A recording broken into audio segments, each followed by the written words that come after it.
For these Polish children, the old Soviet T-34 tank is just a playground. They're too young to remember Poland as a member of the Warsaw Pact. They never felt the fear of nuclear war. They have grown up in a Poland which is a member of the European Union and NATO. We are in the northern part of Poland, in Gronowo, a dusty little border post between Poland and the Russian enclave Kaliningrad, near the Baltic Sea coast. This post is part of the EU outer border, so the checking is very thorough.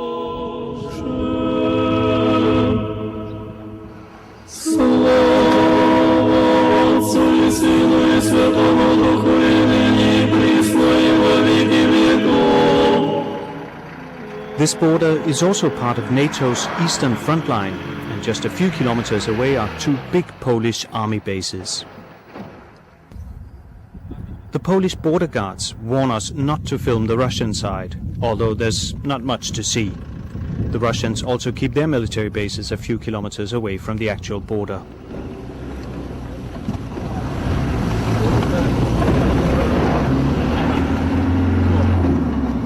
The two young Polish border guards, Damian and Martin, are on patrol. We're not allowed to interview them, but they say that they don't really remember when Poland was a part of the Warsaw Pact, and the enemy was NATO and the West. In office I had on my wall in my study a map signed by General Jaruzelski in 1970 with the plans for the invasion of northern Germany and Denmark. Radoslav Sikorski remembers Russian soldiers and equipment leaving Poland and the no longer existing East Germany in the beginning of the 1990s. A humiliating retreat camouflaged by blaring military marches. Back to a Russia which was no longer a superpower but a huge poor country in chaos. On the train, among tanks and other equipment, were also the SS-20 nuclear missiles that had been stationed in Poland during the Cold War, aimed at the West. 0006 w rejonie 02. Most Poles remember the feeling of relief when the foreign troops and weapons had finally left Poland. But now the Poles will one more time experience foreign soldiers and equipment on Polish soil, but this time American soldiers and American rockets. The United States have offered to place an American base with anti-missile rockets in Poland as part of the gigantic anti-missile shield that the US is building to protect itself from the threat of missile attack. While the border guards are checking the last part of the border into the Baltic Sea, the Polish government is negotiating the details of the deal with the Americans. So the decision for Poland is how to react to a particular offer made to us by our most important ally, the United States. The Americans wish to place exactly 10 silos with interception rockets and 300 American operators on a military base in the northern part of Poland. The base in Poland and a radar facility in the Czech Republic will be the European part of the huge American anti-missile shield project that has so far cost $700 billion and will end up being the biggest and most expensive military project in history. The idea is to create a sort of advanced technological protective umbrella over the US. All missiles fired against the US from rogue states are to be tracked and shot down before they reach their target. The idea of a protective missile shield in space came while Ronald Reagan was president. Isn't it time to begin curing the world of this nuclear threat? The project was nicknamed Star Wars, even though the official propaganda tried to sell it off as the Peace Shield. I asked my daddy what this Star Wars stuff is all about. He said that right now we can't protect ourselves from nuclear weapons. And that's why the president wants to build the Peace Shield.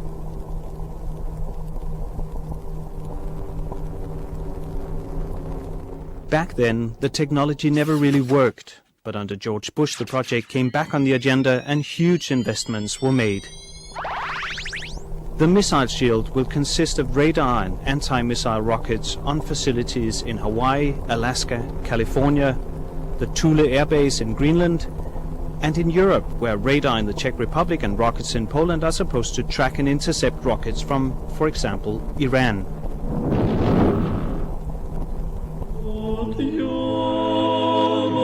This plan has provoked Russia.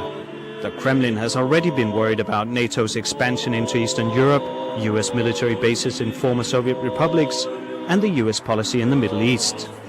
But from a Russian point of view, anti-missile rockets in Poland, just on the other side of the border from Russia, is just too close. On a security conference,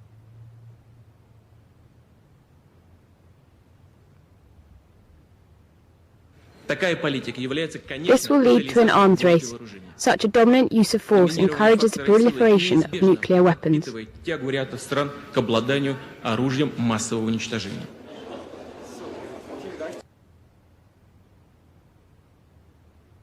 The speech was very aggressive. I had hoped we were beyond that kind of rhetoric, but at least he was here and at least we're talking to one another. Putin's speech in Munich was a bombshell. Many people didn't like it, but it's clear that Russia is back, and Russia wants to protect her national interest. It cannot be ignored. Alexander Ra is the Russia expert for the German Association for Foreign Policy in Berlin. He was not surprised at Putin's words. Putin has started to use this kind of language in the days after the Orange Revolution in Ukraine, when he suddenly felt, rightly or wrongly, that the United States and the West are seeing Russia as a new enemy, as a new rival in Europe and maybe globally. Memories of the Cold War were brought back when several high-ranking Russian generals threatened that Poland would become an aiming point for Russian missiles or bombs should the plans ever materialize. After 16 years of ups and downs in Russian-American relations, the temperature is now below zero. Russian-American relations today are in a very bad shape. Probably they reached the lowest point since the end of the Cold War. Both sides are very unhappy. In the United States, many people criticize Russian domestic and foreign policy.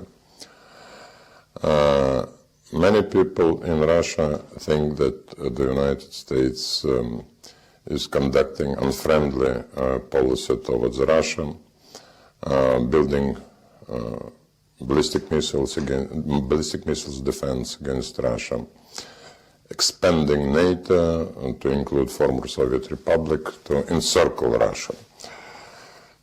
So it looks very much like during the Cold War.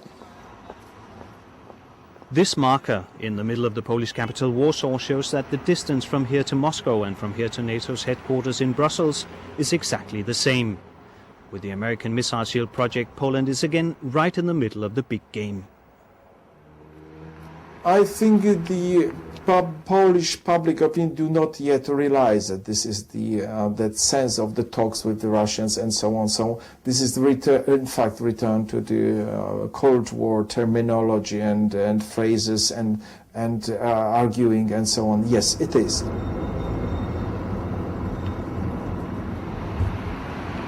The former Warsaw Pact country is today a very active member of NATO, with soldiers in both Afghanistan and Iraq. For the Americans, Poland is the perfect choice. It is considered to be one of the most pro-American countries in Europe. Poland is a typical country which entered NATO, the EU and the West in general to get, first of all, protection from Russia, from the former foe. And Poland doesn't trust Europe so much in getting this protection as the United States. So it will basically do everything what Washington wants in order to get protection for itself. But when it comes to American rockets, the Polish population is not quite as eager as their government. Many still fear Russia. We should definitely not have it here. Countries like Russia are against. It reminds me of America and Cuba. Repeating history, we don't need such a conflict.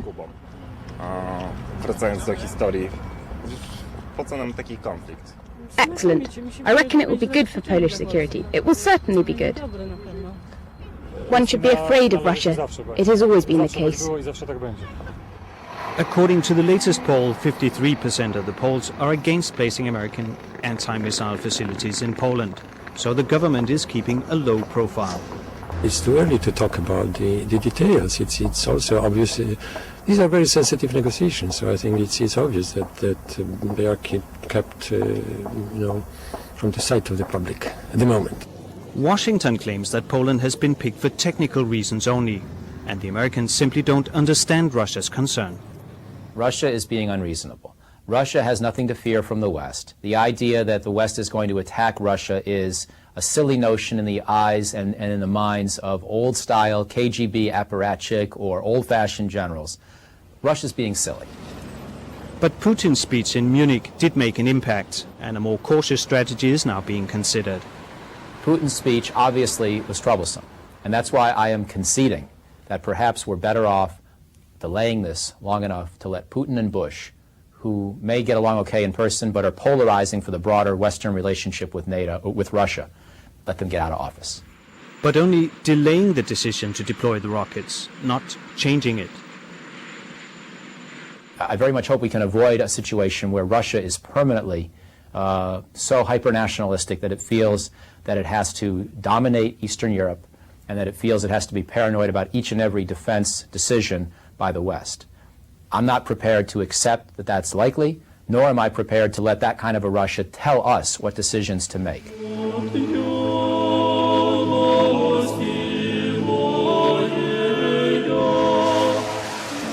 The rhetoric is like in the Cold War on both sides. On almost every global issue, there are rivalries, misunderstandings, irritations, and open hostility between Washington and Moscow. We are still far from the old Cold War and the threat of nuclear devastation, but the weapons of the Cold War and mutually assured destruction still exist. This balance still exists today. The numbers are smaller, but Russia and the United States have thousands of nuclear weapons which can be launched within minutes to destroy each other. The American missile shield could become a pretext for the Russians, like in the bad old days. Former Defense Minister Sikorsky is convinced that the Russians are already boosting the military. I believe this issue will give Russia a convenient pretext for political action and also for upgrading its military facilities, because Russia is arming very rapidly, admittedly from a low base, but our estimates are that the Russian defense budget has risen 350% in the last 5 years. But are we really heading for a new arms race, a new Cold War? Let's go, get it up, it's coming, let's go, almost there, come on, a little bit more, come on, it's coming, come on, ho! There are some people in America who say, well, look, Russia is doomed to be the enemy of America. So it's better to finish Russia now, when Russia is still weak and has not regained its strength. And there are people in Russia who say, oh, we lost the Cold War, now when the United States is in a bad situation, we should regain what we lost. The problem is that inside Russia and inside the United States, large parts of the elites see each other still very confrontational, don't trust each other, because they have no positive sides in the historical cooperation. So we may be, if we are not able to start real negotiations, we may be at the beginning of a vicious circle of action and reaction, when both sides will be again engaged in the offensive-defensive arms race.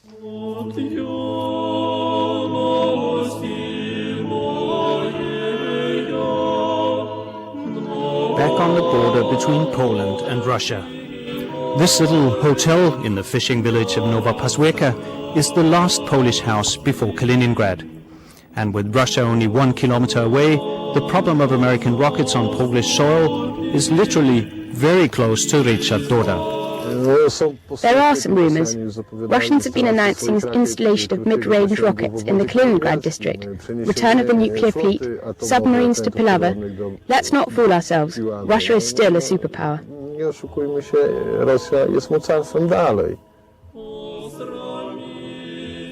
More than most, not just Cold War. As a soldier in the French Foreign Legion, he fought in the First Gulf War in 1991 and the civil wars in Somalia and Rwanda.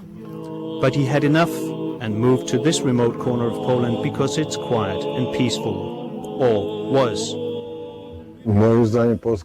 In my opinion, Poland won't benefit from this. It gives us and Europe nothing. It is yet another point on the map where the Americans want to secure their business. The Poles have had many foreign military facilities in the country. For example, this castle, Malbork, which was a stronghold for the German knights in the Middle Ages. But that kind of presence has a price. The politicians do not yet realize how dangerous it would be and how long range it will be decision, because this is the decision on locating American defense machinery in Polish soil. So the first time in the history, and the people don't yet realize how important is that. But I think that time will come, and that people must understand also, not only think about how many billion of US dollars of investment should bring that to Poland, but also to think the people should realize and should figure how dangerous is that to be an aiming point for somebody's missiles. Does Russia really want to wage a new Cold War? And does she really have the resources for a new arms race? Russia is no more a global competitor of the United States. We no more want to impose communism on Patagonia or Denmark or anybody. Russia doesn't have an ideology right now, whether it's good or bad. So there is no reason for ideological conflicts. There are geopolitical considerations, there are military concerns. But those considerations and concerns can be serious enough. Parts of the Eastern Europe that Russia still considers their area of interest today belong to NATO, and neither the new NATO members nor America are willing to put up with any kind of pressure from Russia. Russia, to the extent it wants to reestablish dominance over Eastern Europe, is doing something fundamentally illegitimate, fundamentally inappropriate, fundamentally at odds with all of what NATO is supposed to stand for in securing the territories and the sovereignties of its member states. And the last thing we can do is give in to that kind of thinking. If this is going to be a permanent condition in the Russian mentality, we are headed for a permanent cold peace. It won't be a Cold War, but it will be a cold peace.